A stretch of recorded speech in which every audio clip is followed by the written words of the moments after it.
Olá, estudante, tudo bem? Eu sou a professora Ana Paula Gomes, seja muito bem-vindo ao canal e no vídeo de hoje conversaremos sobre direito constitucional. Vem comigo. Na verdade, conversaremos sobre direito constitucional e ciência política.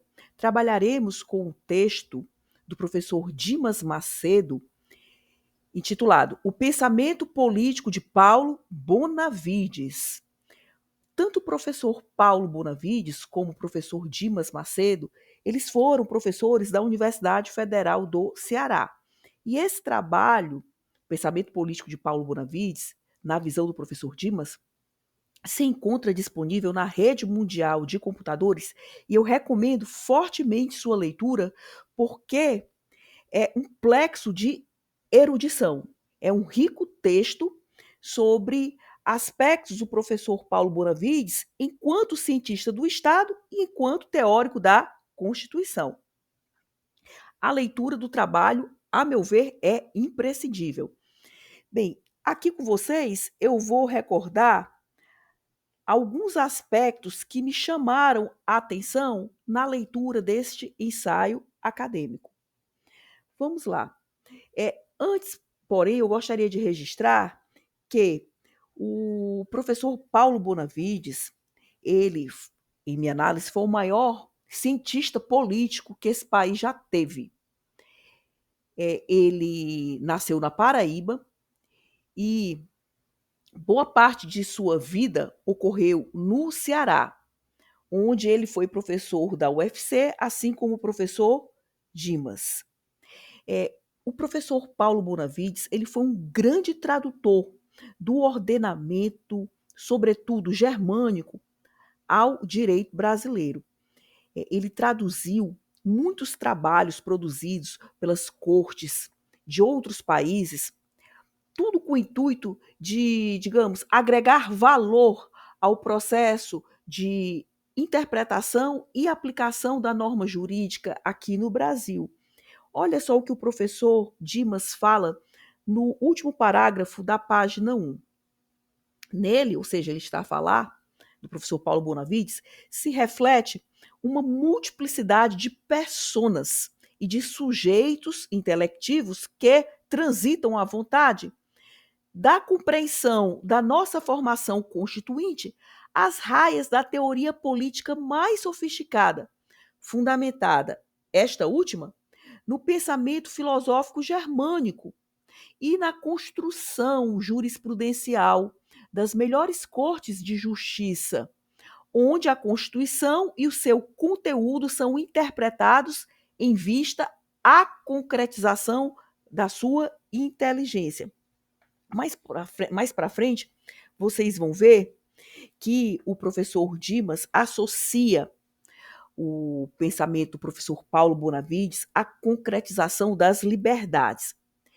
Bem, deixando o excerto introdutório e já chegando ao excerto de Paulo Bonavides enquanto cientista do Estado, me chamou muita atenção o que o professor Dimas escreveu na página 5, que mostra que o professor Paulo Bonavides foi um homem de imenso espírito, força e bravura em momento de crise aqui no Brasil.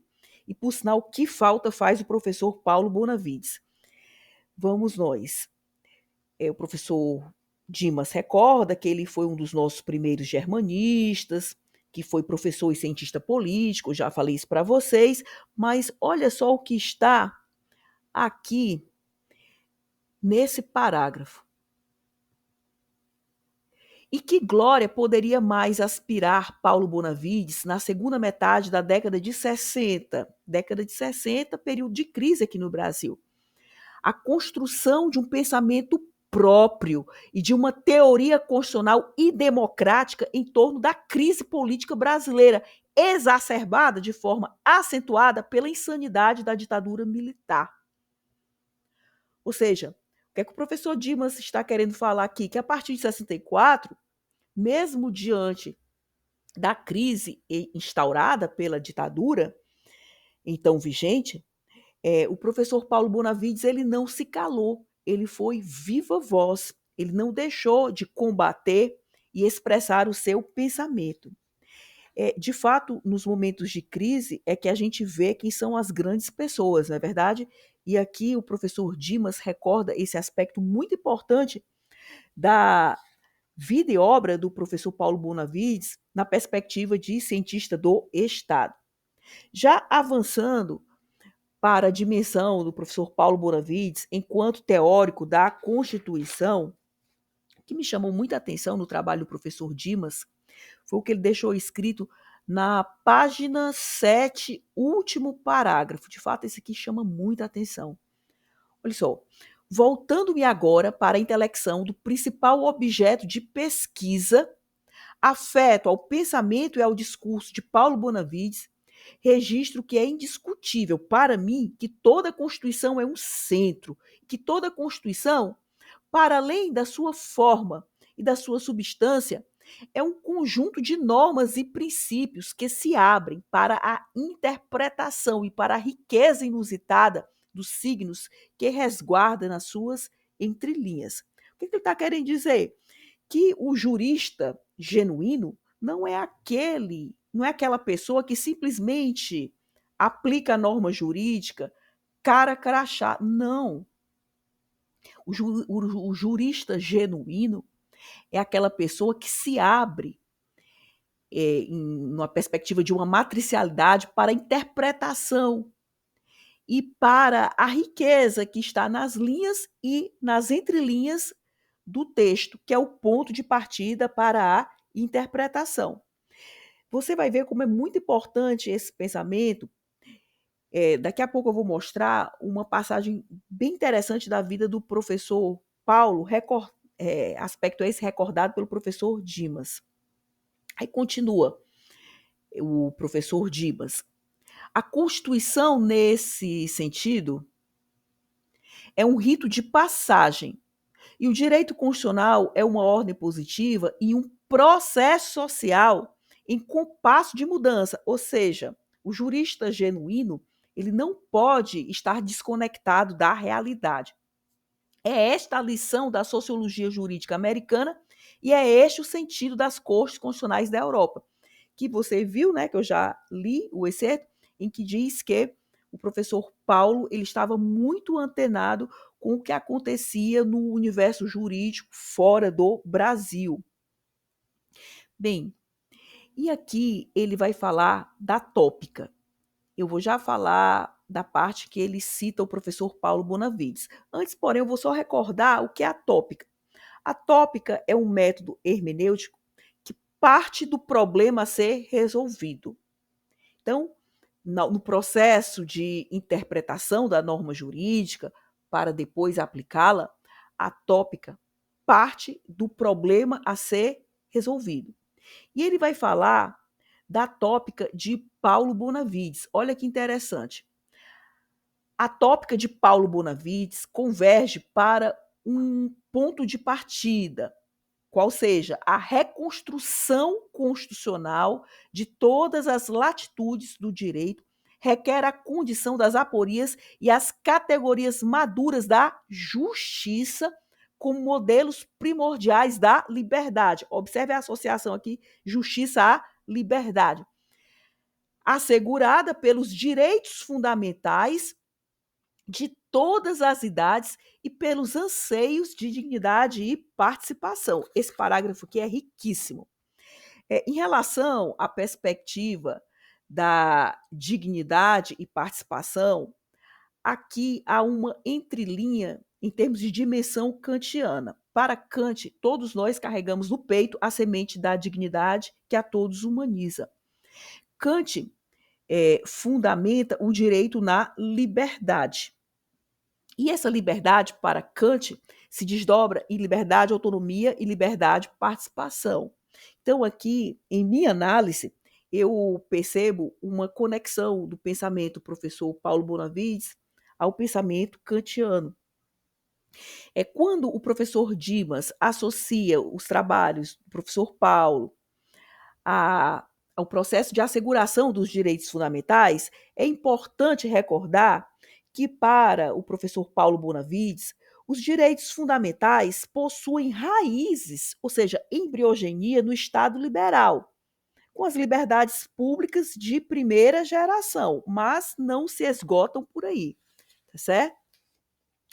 Antes de explicar as gerações dos direitos na dimensão do professor, na perspectiva, melhor falando, do professor Paulo Bonavides, é importante recordar que Vazak, em uma palestra que ele proferiu, ele, digamos assim, ele trouxe, né, as gerações de direitos numa perspectiva bem didática, tá certo? Para Vazak, as gerações de direito estão eminentemente associadas ao modelo de Estado. Estado liberal, do século XVIII, Estado social, séculos XIX e XX, e Estado democrático, século XX para frente, né? Final do século XX para frente. Para Vazak, os direitos de primeira geração partem do pressuposto da liberdade, são os direitos civis e políticos. Estado, se afaste de mim. Eu preciso, enquanto ser pensante, exercitar minhas liberdades. Já os direitos de segunda geração, nessa palestra proferida por Vazak, são os direitos sociais, econômicos e sociais que exigem um fácere estatal. Já os direitos de terceira geração, observe que aqui a gente já está no final do século XX, são os direitos difusos, ou seja, os direitos transindividuais, que são os direitos de fraternidade. E ele partiu dessa geração de direitos a partir da Revolução Francesa, de 1789. A partir da ideia da Revolução Francesa de 1789, ele compreendeu e expôs didaticamente as gerações do direito na perspectiva da liberdade, da igualdade e da fraternidade. Os direitos de liberdade, primeira geração, os direitos de igualdade, segunda, e os de fraternidade ou solidariedade, como você prefira, terceira. Já o professor Paulo Bonavides, ele avança, ele não fica só nessas gerações do direito. Ele reconhece, sim, claro, que o ponto de partida são as liberdades civis, são os direitos de primeira geração, numa linguagem mais moderna de Virgílio Afonso da Silva, seria dimensão, né? Mas ele trabalha com direitos de quarta e quinta gerações ou dimensões, como você prefira. Os direitos de quarta geração são os direitos à democracia, ao pluralismo e à informação. Já os de quinta geração se relacionam à informática, à biotecnologia e à paz. Olha como pensar do saudoso professor Paulo Bonavides é atual. Bem, já caminhando para o final do que me chamou a atenção no texto, eu ressalto que eu passei vários dias lendo esse texto, é um texto bastante rico, é um ensaio que traz muita erudição, e por isso que eu recomendo a leitura. Reforço que a leitura do texto é imprescindível, até porque aqui eu estou a trazer o que me chamou a atenção. De repente, outros aspectos chamam sua atenção, e eu peço até que você escreva aqui nos comentários o que chamou a sua atenção. Olha só, gente, o que está aqui no final da página 8. Como a gente precisa de mais professores Paulos, né? Paulos Bonavides aqui no Brasil. Esse excerto aqui, sinceramente, é incrível. É de se registrar por igual que os debates da Constituinte de 1987 a 1988 tiveram em Paulo Bonavides um dos seus grandes articuladores. Membro da comissão de notáveis, da mesma se retirou, por divergir dos seus rumos, da sua sistemática, da sua falta de autonomia e dos desvios que a atuação parlamentar havia assumido de forma negativa com relação à soberania e à liberdade do processo político. Bem, o professor Paulo Bonavides não se deixou desviar pelas raias digamos, de fazer parte de uma comissão de notáveis.